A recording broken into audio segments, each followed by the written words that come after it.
Genesis chapter 18. The Lord appeared to Abraham near the great tree of Mamre while he was sitting at the entrance to his tent in the heat of the day.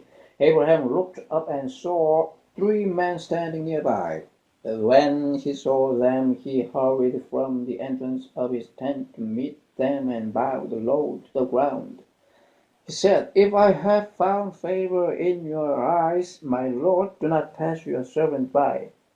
Let a little water be brought, and then you may all wash your feet and rest under this tree. Let me get you something to eat so you can be refreshed, and then go on your way."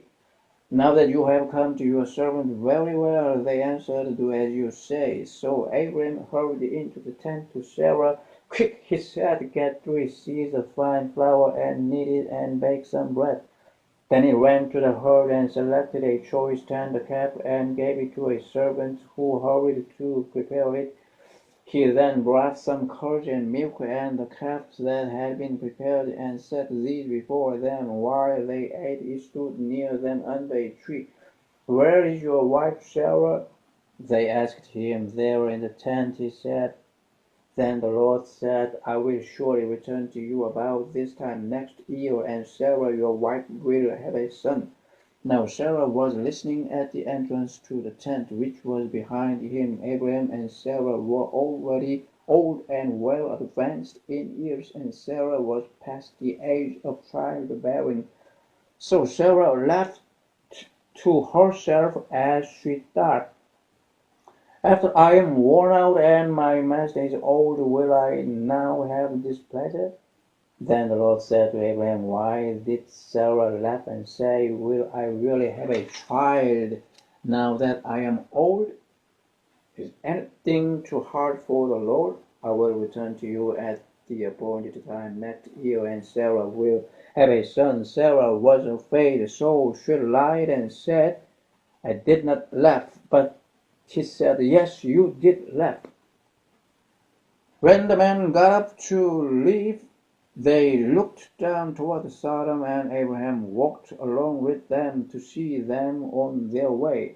Then the Lord said, "Shall I hide from Abraham what I am about to do? Abraham will surely become a great and powerful nation, and all nations on earth will be blessed through him, for I have chosen him so that he will direct his children and his household after him to keep the way of the Lord by doing what is right and just, so that the Lord will bring about for Abraham what he has promised him." Then the Lord said, "The outcry against Sodom and Gomorrah is so great and their sin so grievous that I will go down and see if what they have done is as bad as the outcry that has reached me. If not, I will know." The man turned away and went toward Sodom, but Abraham remained standing before the Lord. Then Abraham approached him and said, "Will you sweep away the righteous with the wicked? What if there are 50 righteous people in the city? Will you really sweep it away and not spare the place for the sake of the 50 righteous people in it? Far be it from you to do such a thing, to kill the righteous with the wicked, treating the righteous and the wicked alike. Far be it from you. Will not the judge of all the earth do right?" The Lord said, "If I find 50 righteous people in the city of Sodom, I will spare the whole place for their sake." Then Abraham spoke up again, "Now that I have been so bold as to speak to the Lord, though I am nothing but dust and ashes, what if the number of the righteous is 5 less than 50?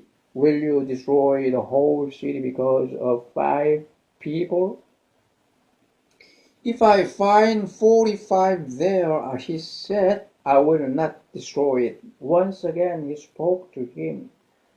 "What if only 40 are found there?" he said, "For the sake of 40 I will not do it." Then he said, "May the Lord not be angry, but let me speak. What if only 30 can be found there?"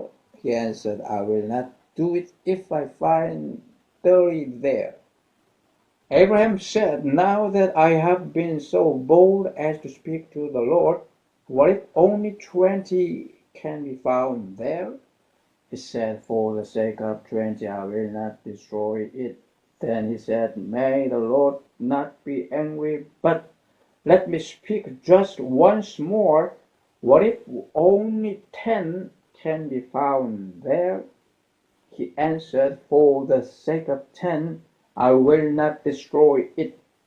When the Lord had finished speaking with Abraham, he left, and Abraham returned home.